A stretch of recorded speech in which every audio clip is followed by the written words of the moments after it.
So how does a young family manage to live out here and operate a fantastic tourism destination for people like us? So let's listen to what they have to say. I'm Kieran. And I'm Tori Wardle, and we're from Dirk Hartog Island in Shark Bay, Western Australia. My grandfather, Sir Thomas Wardle, purchased the lease on Dirk Hartog Island 50 years ago. We used to come here as a family with my brothers and my parents and enjoy the island. We used to run about 7,000 sheep on here. In 1994, I came up here and started tourism on Dirk Hartog Island. And Tori joined me in 1996. Yeah, it's come a long way in such a short period of time. I arrived here when I was 19. I had been doing my chef apprenticeship in Melbourne. Prior to that, I lived inland from here on a station. When I was about 16, I had met Kieran at a party, and somehow I ended up meeting him again, and he said, "Do you want to come up for a week?" And I came up for a week and I never went back to Melbourne. The EcoLodge, where we are today, was built in 1880, 1890. It was the original shearers' quarters and built out of local stone off the island. The old shearers' quarters, has been our family's homestead since we've ever had the island. Well, when Tori joined me up here, we added en-suites to all the rooms. We've added this beautiful bar and gourmet kitchen. You know, there's a lot of effort gone into just getting this place right. It takes years to make a house a home, and I think that's what changed. We made it our home, and then eventually we've had a few children. So we've got 3 kids that were born in Perth but were all brought back up here within weeks of being born. They haven't known anything different than our lifestyle, which is island life. So our oldest boy now has gone to boarding school down in Perth and he's enjoying that. Our youngest 2 kids, Ollie, who's 11, and Sanchi, who's 8. We got School of It's from Carnarvon, and so they log on to the computer each morning and they've got their own little classes. We've got a young girl here that helps them with all of that work, and it's great because we see them for morning tea, we see them for lunch, and we've got them straight after school, so we've still got that great interaction with them. Yeah, our kids are quite lucky. They've got one of the best backyards that you could possibly dream of. You know, you've got the beautiful ocean and the beach straight out the front. My typical day on Dirk Hartog Island is up early, generally at 5:30, drive down to the south end of the island, which takes about 40 minutes, jump on a barge, bring all the 4-wheel drives and campers across for the day, and I'm usually back here by 10 a.m.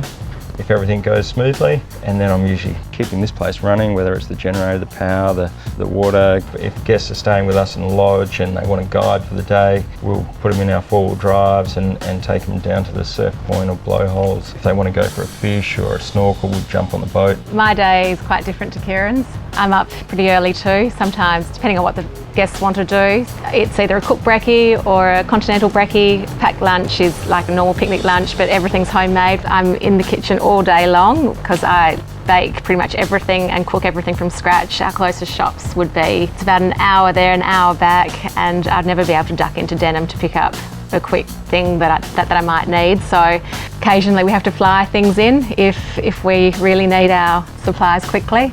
We pretty much bake from scratch, even making our own rice flour, for instance. We just grind up rice. Our days never stop.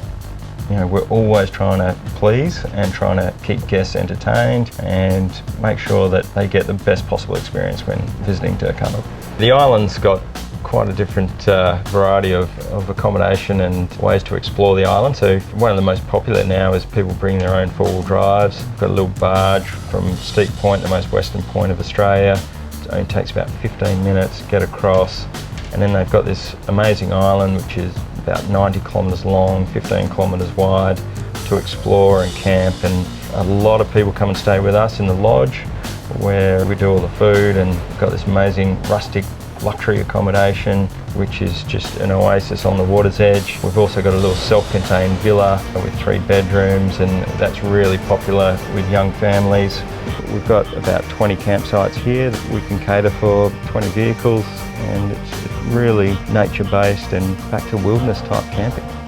In 1616, a Dutch sea captain, Dirk Hartog, discovered basically Australia. He was the first European to record his landing in Australia, and he left a pewter plate at the north end of this island. He was here for 3 days and he set sail heading north. He basically put Australia on world maps.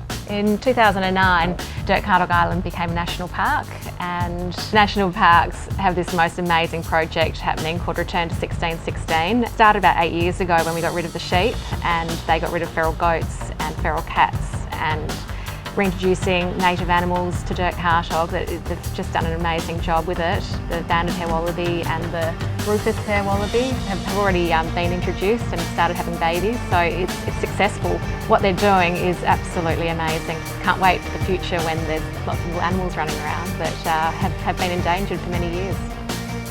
This is not an easy lifestyle. You know, as a job, this is a tough job. As a lifestyle, if you were just here living life and not having the pressures of making sure visitors have the experience we want them to have, yeah, life would be easy. So 1 Powerball. And We're not out of here, but... No, you're not out of here. You're enjoying it with some full-time staff. Living in Perth for a couple of years, and you get up in the morning, you switch the light on and the light works. Well, here we produce all our own power, have solar power, which we've got a backup generator, we've got a wind turbine.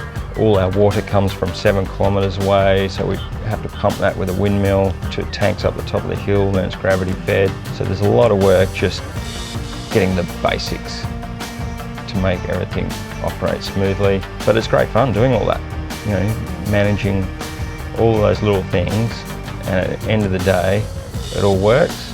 It's a great day.